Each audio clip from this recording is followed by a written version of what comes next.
August 5 ఓ వానదేవుడా నువ్వు పోయి ఒక నెల అయినది.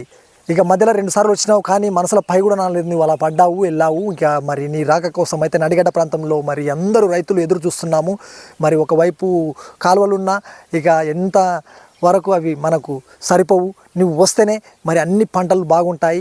ఇక పంటలైతే మొత్తం ఎక్కడ పంటలు అక్కడ, కొన్ని కమర్షియల్లు కానీ కొన్ని బయలు పంటలు కానీ నీళ్ళు లేని ప్రాంతంలో ఎక్కడ అన్నీ ఒక ఒరిగిపోయినవి. నువ్వు వస్తే మళ్ళీ లేచి నింబడతాయి. వానదేవుడా తొందరగా రా నాయనా. అక్కడ హైదరాబాద్లో మొత్తం గంటలు పడే కొద్దీ మా నడిగడ్డలో ఒక గంట కొట్టిపో, వారానికి ఒక పర్యాన్ని వచ్చిపో. మరి రైతులు మరి బాగుంటారు. ఇక నువ్వు వస్తే ఇక మరి పంటలు కూడా బాగా పండుతాయి. ఇక నష్టమైన లాభమైన నిషేధంలో ఉంది, కానీ నష్టమైతే చేయొద్దు, లాభమే చెయ్యి. ఎందుకంటే రైతులు అందరినీ రాక కోసం అయితే చూస్తున్నాము. ఇక చాలామంది వరి నారులు వేసుకునే వాళ్ళు కూడా ఉన్నారు.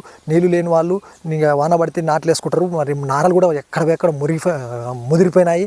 ఇక నీకు రాక కోసం అయితే మరి రైతులు మరి ఒకటే మాటనే వానదేవుడా రానైనా.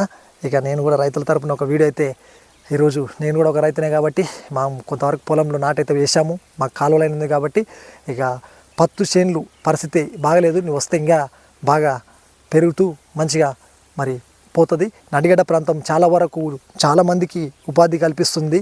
ఎందుకంటే వలస వస్తారు ఇక్కడ ఆంధ్రప్రదేశ్ నుంచి కూడా, కర్నూలు జిల్లా నుంచి కానీ ఇక కర్ణాటక నుంచి కానీ ఇక్కడ సిడిపత్తులకు అంత మంచి పేరుంది. కాబట్టి నువ్వు వస్తే ఇక మంచిగా నడిగడ్డ ప్రాంతం కూడా ఉంటుంది. ఇక అందరూ మరి నీకోసమైతే ఎదురు చూస్తున్నాము. మరి వానదేవుడా తొందర రానైనా. ఈ ఉమ్రం ఎండాకాలం కూడా లేకూడదు, అట్లా పెడుతుంది ఉమ్రము, కానీ వాన అయితే వస్తుంది. ఇది ఫ్రెండ్స్ కొద్దిగా వెయిట్ చేయండి.